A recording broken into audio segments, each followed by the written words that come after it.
बिस्मिल्लाहिर्रहमानिर्रहीम, अस्सलामुअलैकुम, welcome to Cook with Money. आज मैं आपको देसी स्टाइल मटर गोश्त बनाना सिखाऊंगी। बहुत ही मज़े का बनेगा, बच्चों को अच्छा लगता है। बच्चों को मटर बहुत अच्छे अपील करते हैं, वो लोग खाते हैं शौक़ से। तो इसी तरह से आप ये मटर गोश्त बनाएं, बच्चों को सर्व करें और मुझे फ़ीडबैक भी दिएगा कि आपके बच्चों को किस तरह से ये लगे। अब यहाँ पे आप इसको बीफ से भी बना सकते हैं, मटन से भी बना सकते हैं। यहाँ पे मैंने गोश्त ले लिया है, उसको इसमें थोड़ी सी हड्डियाँ भी हैं और साथ में इस तरह से क्यूब फॉर्म में मैंने थोड़ा सा गोश्त भी डाल दिया। 250 ग्राम मैंने इस तरह से ये ले लिया मटन। और यहाँ पे मैंने लिया है 1 कप जो है मटर है, ये मेरे फ्रोज़न है। जब इनका सीज़न होता है तो इसको ला के स्टोर कर लेती हूँ अपने फ्रीज़र में। उसका भी एक प्रोसेस है, इंशाल्लाह आगे रेसिपीज़ में मैं वो भी आपको सिखाऊंगी कि मटर को आप स्टोर कैसे कर सकते हैं। ये मटर 1 कप मैंने फ्रोज़न यूज़ किए हैं। आप कोई से भी यूज़ कर सकते हैं, फ्रेश भी यूज़ कर सकते हैं और बाज़ार से फ्रोज़न भी मिलते हैं, आप वो भी यूज़ कर सकते हैं। 2 मीडियम साइज़ के प्याज ले लिए हैं। आपने एक चीज़ बहुत अच्छे तरीके से गौर करनी है कि जो प्याज है आपका बारीक स्लाइस्ड होना चाहिए, बारीक बारीक आपने स्लाइस करना है। और यहाँ पे मैंने 2 मीडियम साइज़ के जो हैं टमाटर ले लिए हैं, उनको भी 2 हैं, उनको चॉप कर लिया। उनका छिलका पहले उतार के फिर उनको चॉप कर लिया। ये 2 मीडियम साइज़ के टमाटर हो गए। और यहाँ पे जो है मैंने हल्दी, 1/2 टीस्पून हल्दी ले ली है। 3 टेबलस्पून जो है मैंने घी ले लिया है। आपकी अपनी मर्ज़ी है, आप घी में भी बना सकते हैं, ऑयल में बना सकते हैं।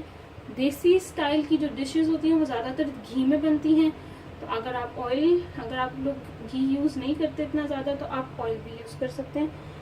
यहाँ पे मैंने थोड़ा सा गरम मसाला ले लिया है साबुत, जिसमें बड़ी इलायची जो है वो मैंने ले ली है 1 बड़ी सी, और 6 जो है लौंग ले ली है, और 2 टुकड़े दालचीनी के ले लिए, 2 पीसेस दालचीनी के ले लिए। जो है मैंने यहाँ पे 1/2 टीस्पून रेड चिली पाउडर ले लिया है, 1 टेबलस्पून धनिया पाउडर ले लिया है, 1 टीस्पून सॉल्ट ले लिया है। आप अपने टेस्ट के हिसाब से इसको बढ़ा सकते हैं, कम कर सकते हैं, it's up to you. 1 teaspoon red crush chillies ले ली है। और इस रेसिपी में हमें चाहिए होगा लहसुन अदरक कुटा हुआ 1 टेबलस्पून। यहाँ पे मैंने एक नॉन स्टिक पैन ले लिया है, आप कोई बर्तन पतीला कुछ भी ले सकते हैं। और इसके अंदर मैं जो है ये घी, ऑयल जो आपका दिल चाहे आप यूज़ करें। और इसके अंदर जो गरम मसाले साबुत लिए थे वो डाल दिए हैं। मेल्ट हो गया है घी। अब मैं इसके अंदर जो प्याज, स्लाइस की हुई प्याज है ये डाल दूँगी। और अब मैं इसको फ्राई करूँगी, इतना फ्राई करूँगी कि ये हल्का सा गोल्डन ब्राउन कलर हो जाए। अब ये गोल्डन ब्राउन कलर हो गया है, बस इससे ज़्यादा आपने इसको लाल नहीं करना है। इसमें आप मीट 2 से 3 चम्मच पानी डाल देंगे और इसको मिक्स करेंगे। अब हम इसमें ये मिक्स हो गया है अच्छी तरह से। अब हम इसमें लहसुन अदरक ये भी डाल देंगे। अच्छी तरह से 5 मिनट तक हम इसको अच्छे से भूनेंगे। बहुत अच्छे से ये 5 मिनट हो गए हैं, इसको ये फ्राई हो गया है।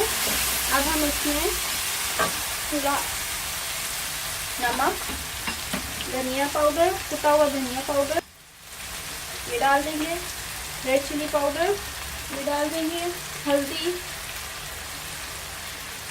क्रश्ड रेड चिलीज ये डाल देंगे। इसको मिक्स करेंगे। अब इसके अंदर 2 कप पानी डाल देंगे। अब इसके अंदर बॉईल आना शुरू हो गया है। फ्लेम में बिल्कुल स्लो कर दूंगी और इसके ऊपर कैप दे दूंगी और आधे घंटे तक ये इसी तरह से कुक होगा। बिल्कुल स्लो फ्लेम पे आपने आधे घंटे तक इसको कुक करना है। ये देखिए 1/2 एन आवर हो गया है। एक मीट का पीस लूंगी, स्टिक का कोई सा भी पीस लूंगी, इसको इसके अंदर डालूंगी। ये इसके अंदर डल गया, इसका मतलब है ये अच्छे से गल गया। इसके अंदर जो है ये टमाटोज, इसको मिक्स करूंगी।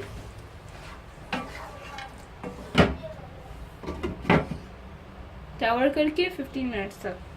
ये देखिए हो गया है टाइम। अब हम इसको खोल के देखेंगे। ये देखिए अब ये टमाटर इसमें गल गए हैं। अब आपने इस तरह करके इसको फिर भूनना है।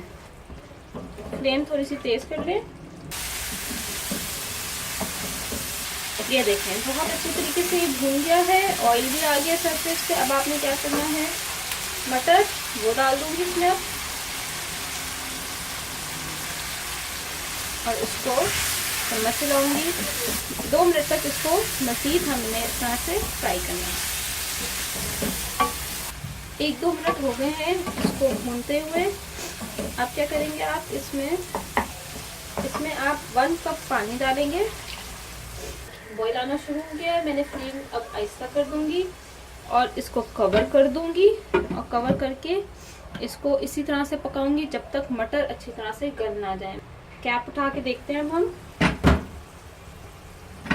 इसको मिक्स करेंगे और इसका एक दाना मुंह में लेके देखेंगे कि मटर अच्छे से गल गए या नहीं।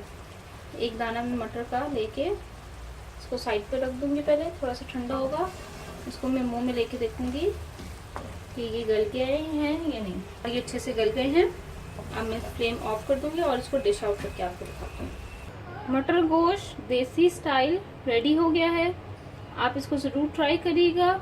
इसको आप नान के साथ, पराठों के साथ, जो मैंने आपको एक स्पेशल पराठे बच्चों के हवाले से सिखाया था जिसमें फुल न्यूट्रिशन होता है, उसके साथ बच्चों को ये दें, बहुत ही उनको मज़े का लगेगा। आप इसको ज़रूर ट्राई करिएगा, ज़रूर फीडबैक दिएगा कि ये कैसा बना है। अगर आपने मेरा चैनल अभी तक सब्सक्राइब नहीं किया तो सब्सक्राइब करें और बेल आइकॉन का बटन लाजमी दबाइएगा, ताकि आपको मेरी लेटेस्ट वीडियोस और मेरी बहुत अच्छी अच्छी बेकिंग के हवाले से वीडियोस होती हैं, कुकिंग के हवाले से होती हैं, वो आप तक पहुँचेंगी। अगर आप जो नीचे रेड कलर का सब्सक्राइब का बटन आ रहा है उसको प्रेस करिएगा और उसके आगे जो बेल आइकॉन का बटन बना हुआ आएगा उसको भी प्रेस कर दिएगा, तो आपको नोटिफिकेशन मिल जाएगी जब भी मैं अपनी नई वीडियोस अपलोड करूंगी। Thank you for watching my video. दुआ में याद रखिएगा। अल्लाह हाफिज़।